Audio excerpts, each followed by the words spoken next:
At my grandson's baby shower, my daughter-in-law picked up the blanket I'd spent 4 months knitting, held it at arm's length the way someone might hold an object they weren't sure was clean, then tossed it into the trash bin beneath the gift table.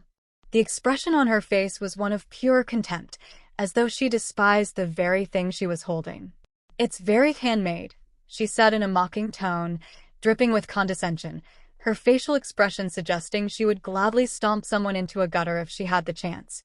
Her friend laughed first. Then a few others joined in, the way people do when they're not quite sure what else to do with an uncomfortable silence. I didn't correct her. I didn't explain. I waited until the next round of gifts drew everyone's attention to the other side of the room. Then I walked over to the table, retrieved the blanket from the trash can, placed it back inside its box, and quietly slipped out the side door about 40 minutes before the cake was cut. I drove home to Asheville in silence, the radio turned off, both hands gripping the steering wheel. That night my son called. It was past 11 o'clock. The voice on the other end was not the voice of a grown man. "Mom," he said, "there's something inside the blanket. Sophie found it." "What is it?" I sat down at my kitchen table. I placed the blanket across my lap. I could still feel the small folded object sewn carefully into the lining, exactly where I had hidden it 8 months earlier. "Why are you asking me about it now, Daniel?" I said. "I'll get to that. I'll tell you what was sewn inside that blanket, why I never told anyone it was there, and what happened to this family when the truth finally came out, not gently, the way I'd always imagined it would, but all at once, the way most truths arrive. My name is Eleanor Marsh. I'm 67 years old. For 31 years, I ran a fabric and alteration shop on Lexington Avenue in Asheville, North Carolina, a narrow little storefront wedged between a hardware store and a florist, filled with the scent of cedar wood, steam, and the particular kind of patience that hand sewing requires. I hemmed bridesmaids' dresses, let out the waistbands of men's suits after the holidays, and replaced the linings of coats that once belonged to someone's grandmother. I knew every bolt of fabric in that shop the way you know a road you've driven hundreds of times in the dark. Arthritis found my hands 6 years ago. It never asked permission. Some mornings, I have to hold them under hot water for 10 minutes before my fingers will do what I ask. I mention this not because I want sympathy. I mention it because I want you to understand what 4 months of knitting that blanket truly meant. What it cost me, and why I did it anyway. One stitch at a time. One morning at a time. Even on the days when the pain was unbearable. People see a woman my age carrying a knitting bag, and they make certain assumptions. Brittany did too. I could see it in the way she smiled at me, polite, slightly cautious, the way you smile at someone you've already decided doesn't quite belong in the room. She wasn't cruel. At least, not entirely. She simply hadn't learned yet that some things are built to outlast the people who dismiss them, and she was about to find that out. Let me tell you about the blanket before I tell you about anything else. I started it in February, 8 months before the baby was due. A Tuesday morning, still dark out, the kind of cold that makes Asheville quiet in a way the summer never is. I sat at the kitchen table with my second cup of coffee and a skein of yarn I'd been saving for almost 3 years, a soft pale yellow, the color of late afternoon light, bought from a small mill outside of Brevard on a day Robert and I had driven out to see the leaves turn. He'd picked it out, actually. Stood in that little shop, running the yarn between his fingers the way he touched everything he found beautiful, slowly, like he was trying to remember it. "This one," he said. "Save it for something that matters." I didn't know what it was for yet. I just knew he was right, the way he usually was about quiet things. Robert passed in the spring of 2020. Pancreatic cancer, 11 weeks from diagnosis to the end. Fast enough that some mornings I still reach for him before I'm fully awake, still half convinced he's just downstairs making coffee. Grief does that. It doesn't ask how much time has passed. It just lives in the house with you and mostly stays out of the way, until something catches it off guard. When Daniel called to tell me Brittany was pregnant, I went to the cedar chest at the foot of my bed and took out that yellow skein. I held it for a long time. Then I got my needles. The pattern was one I'd made before. A simple basket weave, nothing ornate. But I modified it the way I always do, building in a hidden channel along the inner edge of the binding, the kind of detail no one sees unless they're looking. Over the years, I'd sewn things into that channel for people I loved. A note for my sister on her wedding day. A prayer card for a woman whose husband was sick. Small private things, meant to travel with the object and arrive quietly, without ceremony.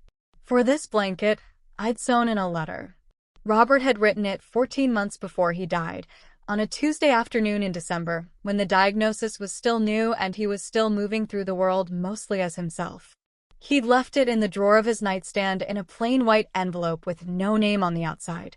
I found it 3 weeks after the funeral, when I finally got around to clearing his things. On the front, in his handwriting, for whoever comes next. He hadn't known about the pregnancy. Couldn't have. But Robert had always believed in leaving things behind for people he hadn't met yet.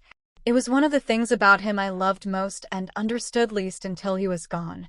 I read that letter so many times the crease marks became permanent. Then I folded it back into the envelope, slipped it into the lining of the blanket, and sewed it shut with 3 small stitches in yellow thread.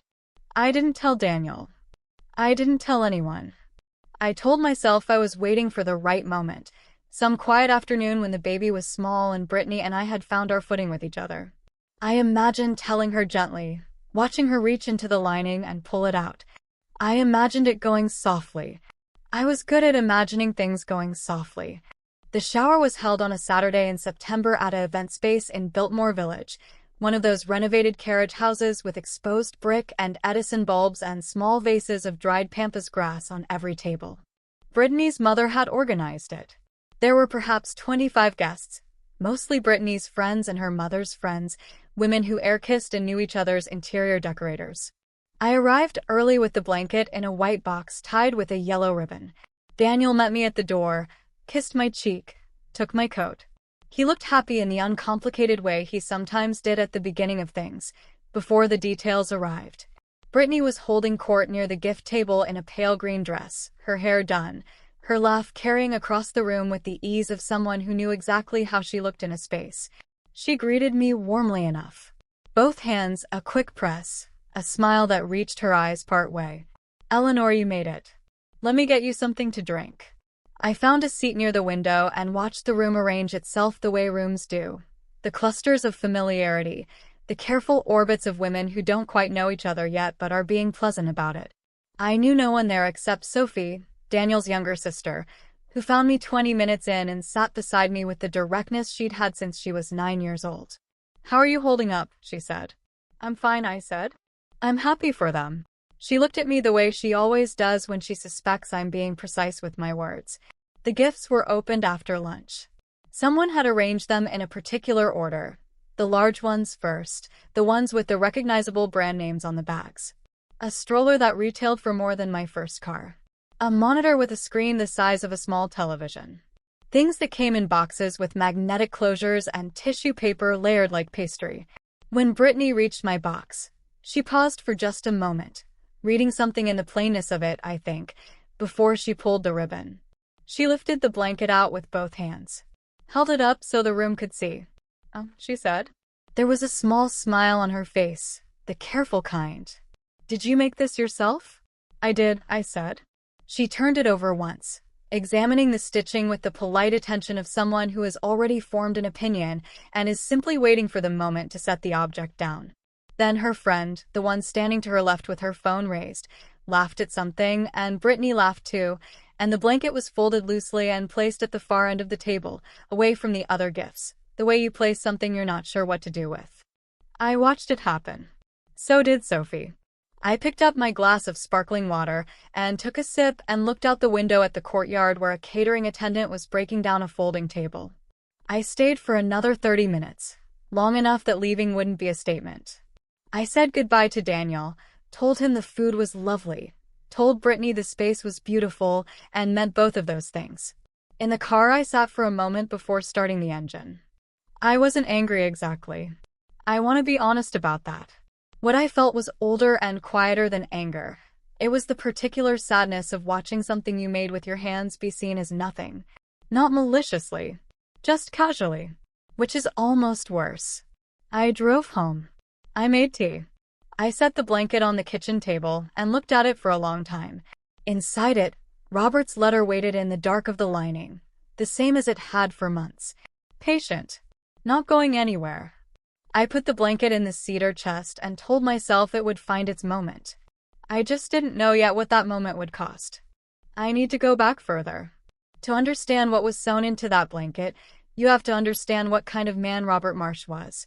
And to understand that, you have to understand a Tuesday afternoon in October of 1974, in a fabric shop not unlike the one I would eventually own, in a small town outside of Asheville where neither of us had any particular reason to be. I was 20 years old. I'd driven out to find a specific weight of linen for a skirt I was making, the kind of errand that takes 20 minutes if you know what you want and twice that if you get distracted by the bolts near the window, which I always did. Robert was there returning a zipper his mother had sent him back for. He was 23, a little too tall for the doorframe, and he apologized to the woman at the counter 3 times for the inconvenience of the exchange before she told him gently that it was just a zipper. We spoke for 4 minutes, maybe 5. He held the door open on my way out and said he liked the color I'd chosen, a pale yellow linen, soft as butter. I don't remember what I said back. I remember thinking he had the kind of face that looked like it was used to being patient. He found me 3 weeks later through a mutual friend. We were married in June of 1977 in a small ceremony at his parents' house in Weaverville. I wore a dress I'd made myself, cream-colored with buttons down the back that took me 2 weeks to sew on correctly. Robert cried when he saw me come down the stairs. Not loudly. Just enough that I knew he meant it. We had 42 years together. Not easy years. Not all of them. We lost a pregnancy in 1981, lost his mother the following winter, lost the shop once to a flood and rebuilt it smaller and better. There were years we were patient with each other and years we had to work at it. But he was the person I wanted in the room when anything happened, good or bad. That's the only definition of a marriage I've ever trusted. When the diagnosis came in January of 2020, he handled it the way he handled most hard things, quietly, practically, with a particular attention to the people around him. He worried about Daniel. He worried about Sophie. He spent 3 weeks getting his papers in order and making sure I knew where everything was. He did not spend much time worrying about himself. What I didn't know, what I didn't find out until weeks after he was gone, was that he had also spent an afternoon writing letters. Not to me.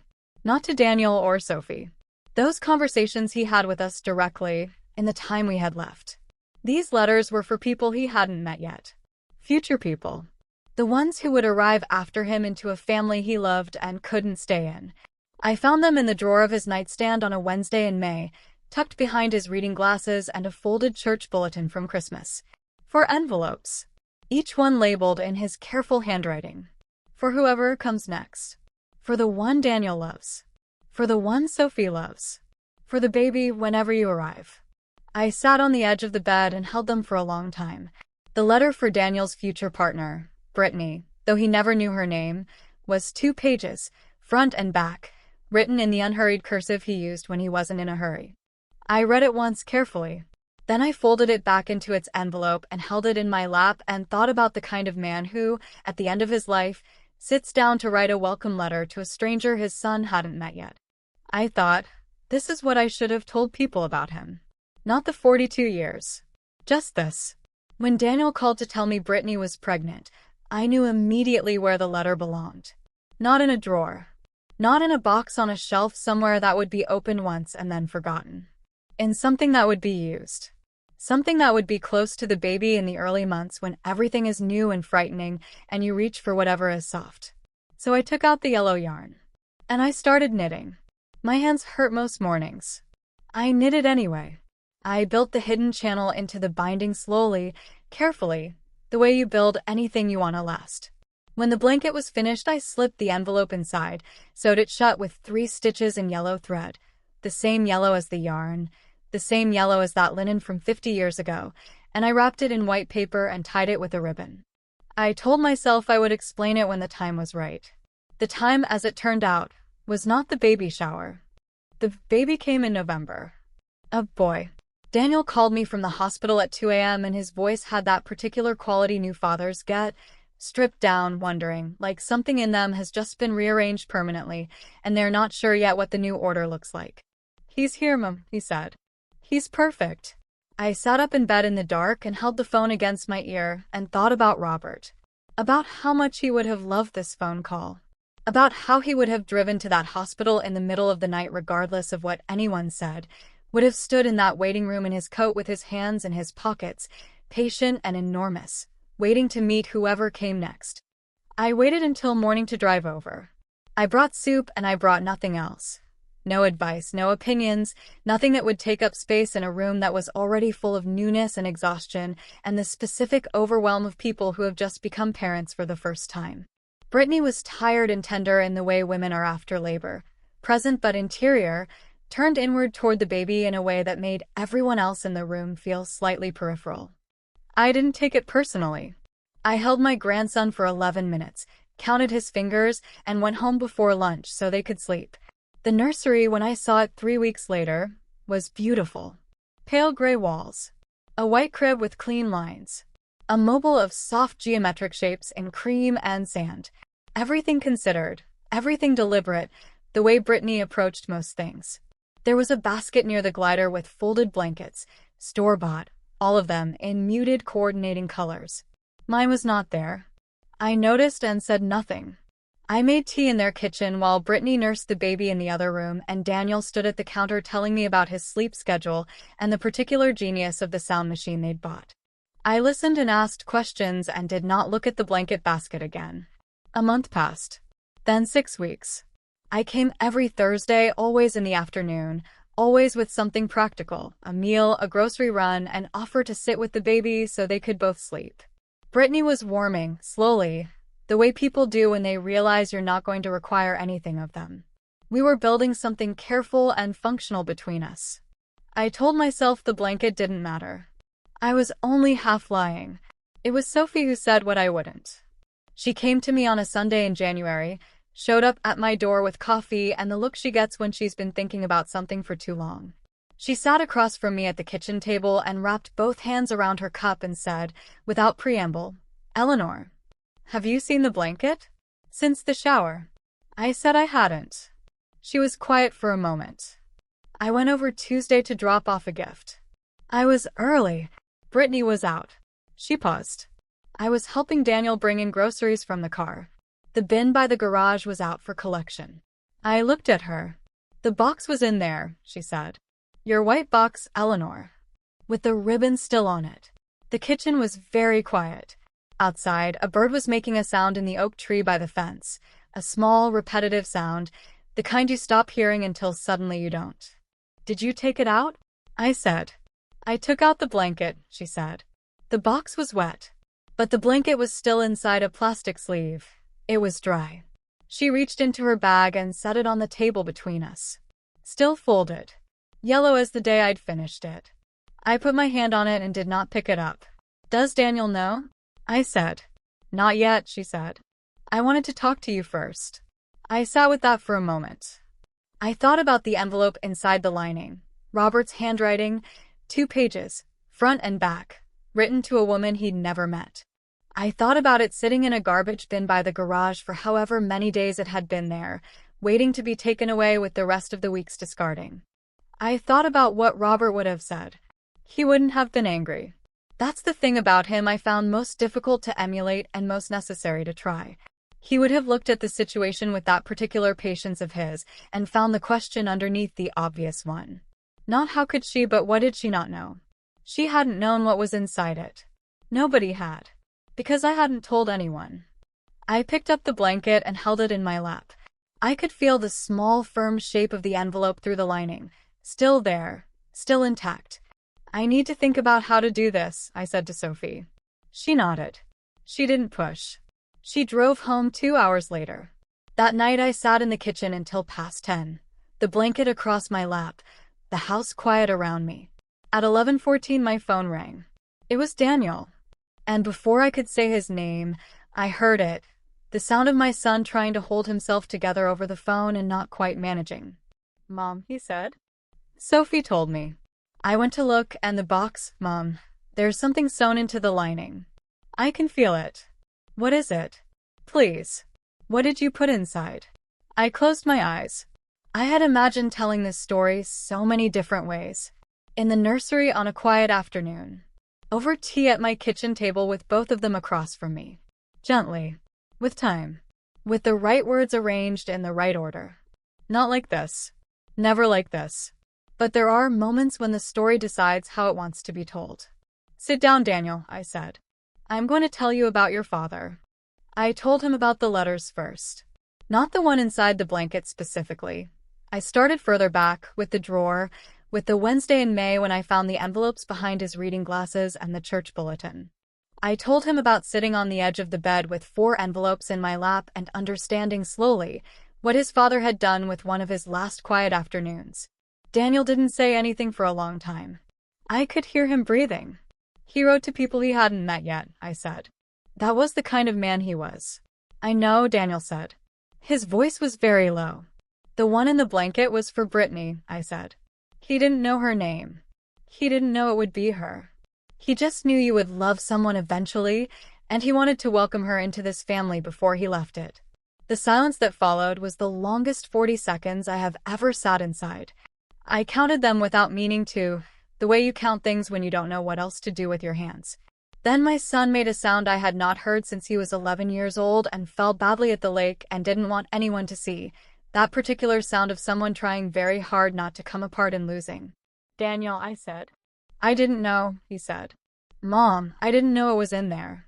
I never would have let, he stopped. Started again. Brittany didn't know either. She didn't know what it was. She thought.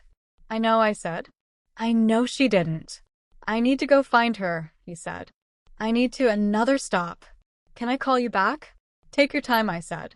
The blanket is here. Everything is fine.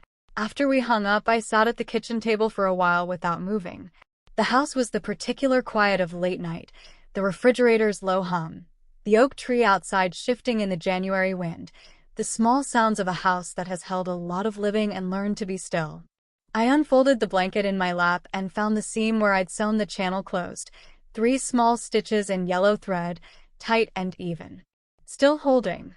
I ran my thumb across them once and then I folded the blanket back up and set it on the table and made myself a cup of tea I didn't drink.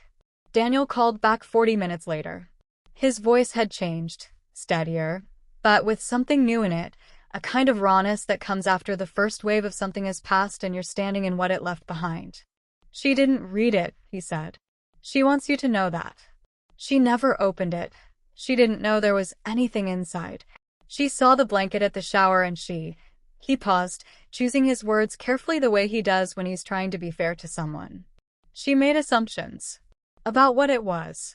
And she put it in the garage with some other things she was going to donate, and then the bin went out and she didn't realize it was still in there. I understand, I said. Mom, she's not doing well right now. Another careful pause. She keeps saying she needs to talk to you. She wants to come over. Would that be all right? I looked at the blanket on the table. Yes, I said. Of course. They came the following evening, a Tuesday, after the baby was settled with Brittany's mother for a few hours. Daniel rang the bell, even though I'd told him to come straight in, a formality that told me Brittany had asked him to, that she wanted the arrival to feel considered rather than casual. I appreciated that about her in spite of everything. She thought about how things landed on people. I opened the door and she was standing slightly behind Daniel, her hands folded in front of her, wearing an expression I recognized, the expression of someone who has rehearsed what they want to say and is no longer sure any of it is adequate. Come in, I said. I made coffee. We sat at the kitchen table, the 3 of us. I had put the blanket on the counter, folded, yellow side up. Brittany's eyes went to it immediately when she walked in and then away, the way you look at something you're not sure you're allowed to look at directly. I poured the coffee. I asked about the baby. We spent 5 minutes on normal things, his weight, his sleeping, the particular noise he made that Daniel found alarming, and the pediatrician found unremarkable. I did this deliberately, because I wanted Brittany to be sitting in a normal room before we talked about anything that wasn't normal. Then she set down her cup and said, Eleanor, I have to say something, and I need you to let me finish before you respond. All right, I said. She had clearly prepared this. She got through most of it without her voice breaking. The shower, the assumptions she'd made, the garage, the bin. She said she had thought the blanket was something she could donate to the church sale, that she hadn't understood it was different from the other things she was clearing out, that she had not read the tag I'd attached with care instructions because she had already decided what the object was before she looked at it closely. She said, "I saw homemade and I didn't look any further.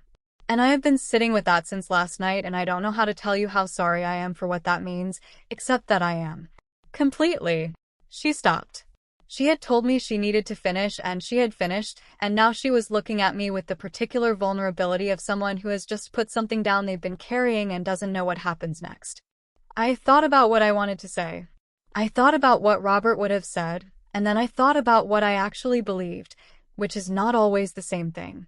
"Brittany," I said, "I owe you an apology too." She blinked. "I sewed something into that blanket and I didn't tell you it was there. I didn't tell Daniel.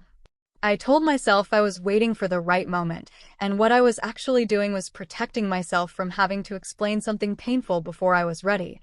I wrapped both hands around my cup. "You couldn't know what you were throwing away because I never told you. That's on me." The kitchen was quiet. Daniel was looking at the table. Brittany was looking at me with an expression I couldn't entirely read, something between relief and the particular grief of realizing a situation was more complicated than you'd made it. "What did he write?" she said. Quietly. Not demanding. Just asking. "I don't know if I should tell you," I said. "I think you should read it yourself." I got up and took the blanket from the counter and set it in front of her on the table. "The seam is along the inner edge of the binding," I said. 3 yellow stitches. You'll need scissors." She looked at it for a long moment. Then she looked at Daniel. He nodded once barely. She reached for the blanket. She didn't open it that night.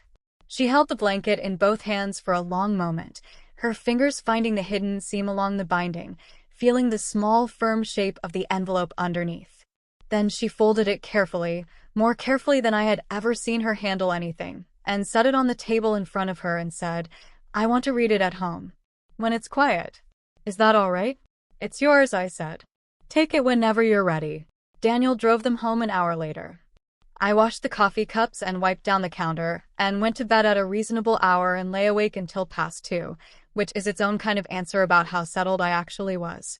She called me 4 days later.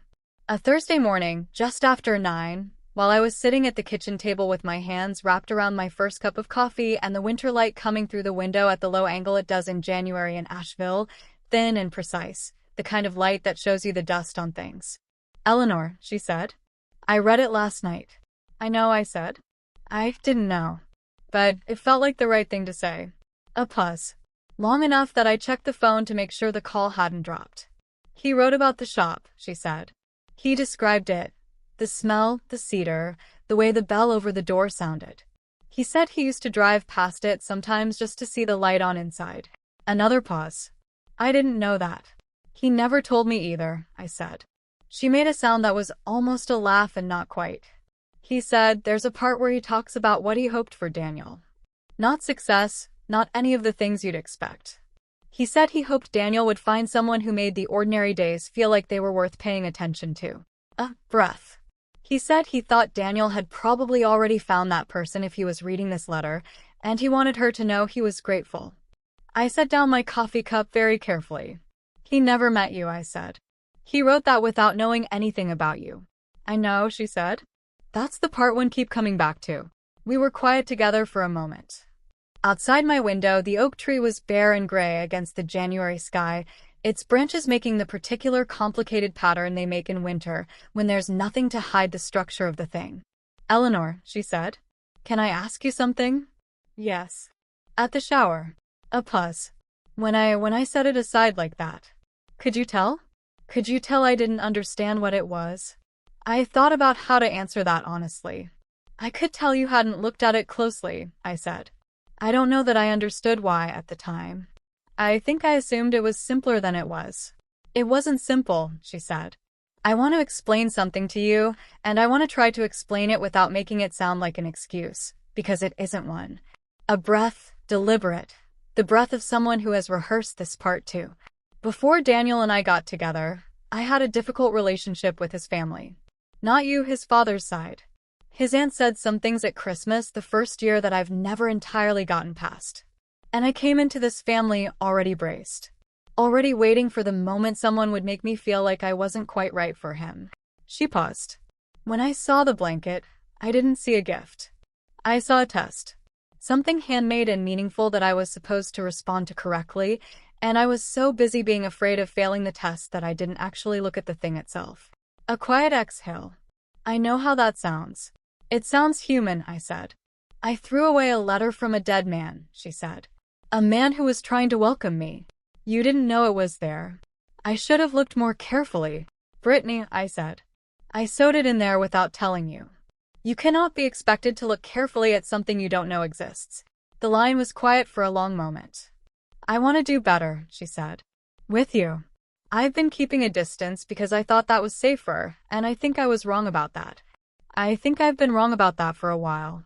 I thought about the Thursdays. The careful, functional warmth we'd been building, useful and appropriate and not quite enough. I thought about what it cost her to say this, how far outside her natural perimeter this phone call was. I'd like that, I said. I'd like that very much. Another pause, softer this time. There's one more thing, she said. In the letter. At the very end. A breath. He wrote, he said, whatever you do, be patient with Eleanor. He said you carry things quietly and sometimes you need someone to ask twice. A small silence. He said you'd never ask for help first. I laughed before I could stop myself. The kind of laugh that comes out of you before you've decided whether to cry. That sounds like him, I said. I'm going to ask twice from now on, she said. Starting now. Are you really all right? With all of this. I looked out the window at the bare oak tree, at the thin January light falling across the kitchen floor, at the empty place at the table where I still sometimes set a second cup without thinking. Not entirely, I said. But I'm better than I was 4 days ago. Okay, she said. That's honest.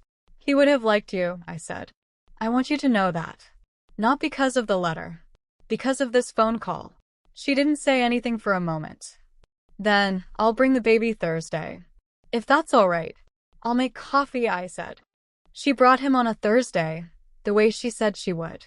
It was the 3rd week of February, one of those Asheville winter days that can't quite decide what it wants to be, cold in the shade, almost mild in the sun, the sky moving fast with clouds that came and went without committing to rain. I had the coffee on by 9.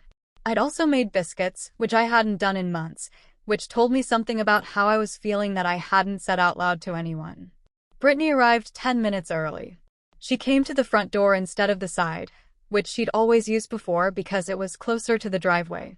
I noticed and didn't mention it. Some changes announce themselves quietly, and you honor them by simply receiving them.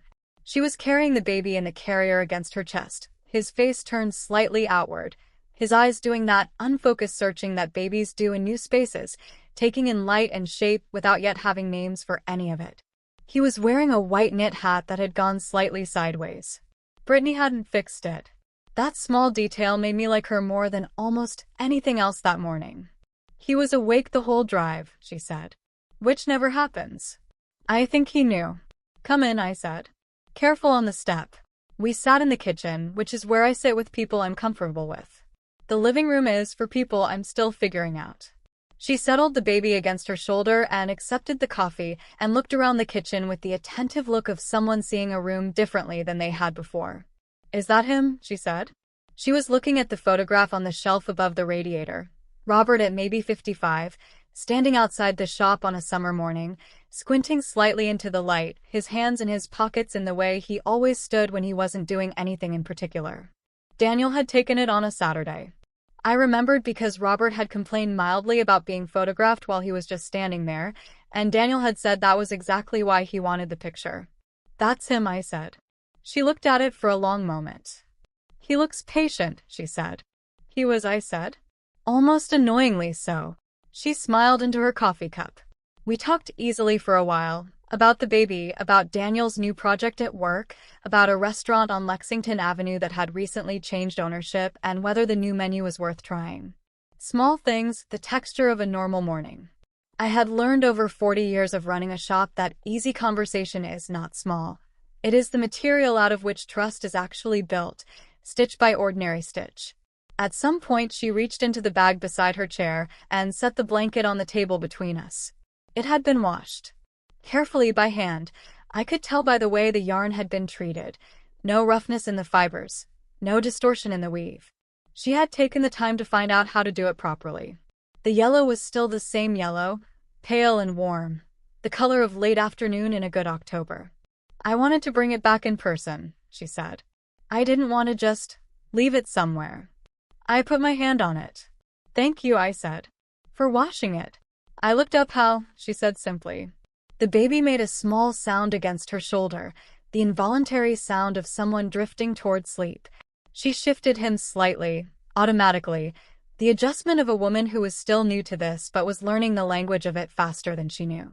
I read it 3 more times, she said. After the first night. Daniel read it too. We read it together the second time. A pause. There's a part near the middle where he talks about what it means to marry into a family. He says it's like learning a new fabric. You have to hold it up to the light before you understand how it's made. I had not known that was in the letter. Robert had not told me what he'd written, and I had read it only once carefully, before sealing it away. That sounds like him, I said. My voice came out quieter than I intended. I wrote it down, she said. In my journal. I didn't want to forget the exact words. We sat with that for a moment, the kitchen quiet around us, the baby asleep now against her shoulder, the blanket between us on the table, yellow and warm and present in the way that things are when they've been through something and come back. Eleanor, she said, I want to put it in his crib. If that's all right with you. That's where I think it belongs. I looked at my grandson sleeping against his mother's shoulder, his sideways hat, his small perfect hands loose at his sides. That's exactly where it belongs, I said. She nodded once. Then she picked up her coffee and I picked up mine, and outside the window the clouds shifted and the thin February sun came through and lay itself across the kitchen floor in a long warm stripe, and we sat in it together without needing to say anything more. A month later, on a Sunday afternoon in March, I drove over to their house for the first time without being invited. I had never done that before. In the 2 years Daniel and Brittany had lived in that house, I had always called ahead, always confirmed, always arrived at the time we'd agreed on and left before I wore out my welcome. It was a system I developed instinctively, the system of a woman who understood that a son's home belongs to his marriage and a mother's job is to respect the borders of that without being asked. But Brittany had told me, the Thursday she brought the baby, to come on Sundays if I wanted. Not if you'd like to schedule something, she'd said. Just come. If you feel like it. We're usually home. I felt like it. I parked in the driveway and rang the bell and heard the baby making noise inside and Daniel's footsteps coming down the hall.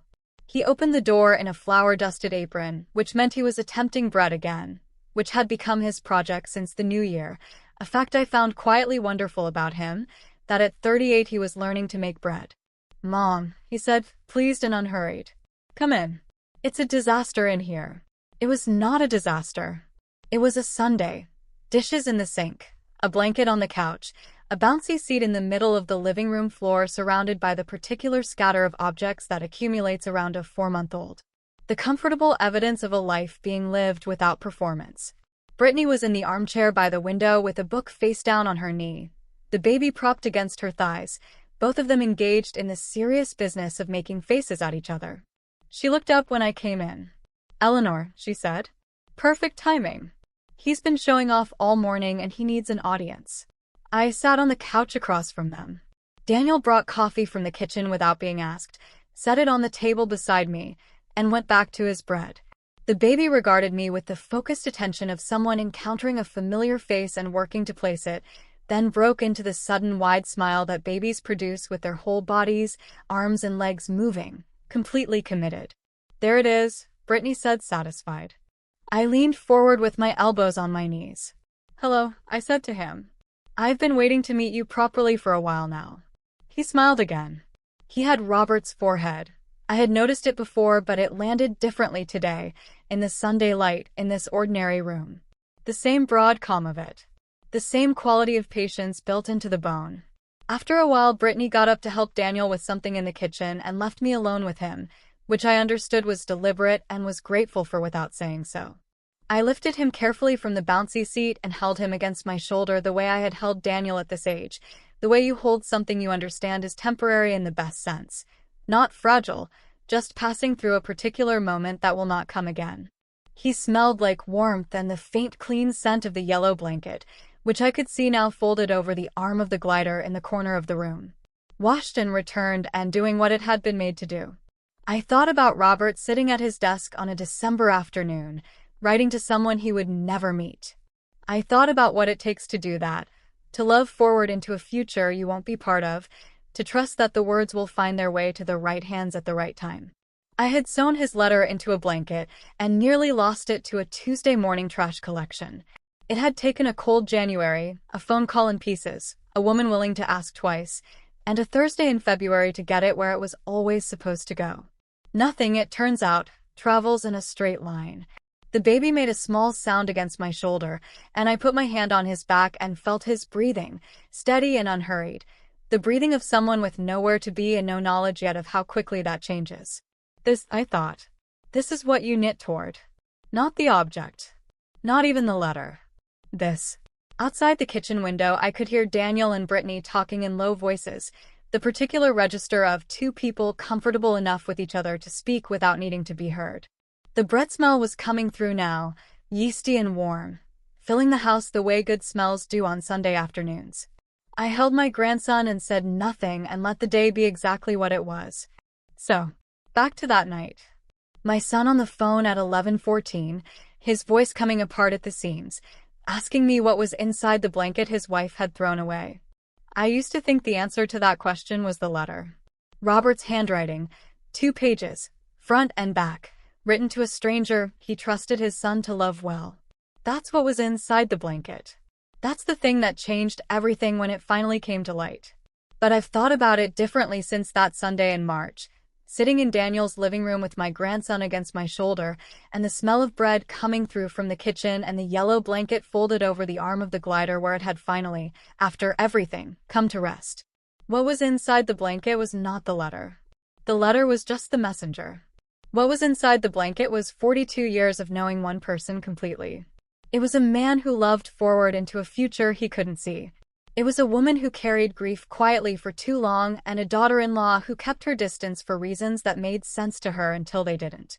It was a family learning, slowly and imperfectly and not without cost, how to hold each other up to the light. I still have arthritis. My hands still need hot water in the mornings before they'll cooperate. But I'm knitting again, something small, something yellow, for no particular reason except that I have the yarn and the time and the people to make things for. Robert always said, save it for something that matters. I'm still learning what that means. I think that's the point. If this story found you at the right moment, if you've ever made something with your hands and your heart and watched it be misunderstood, I hope it reminded you that the right hands have a way of finding what was meant for them, even when the road there is longer than anyone planned. Share this with someone who needs to hear it tonight.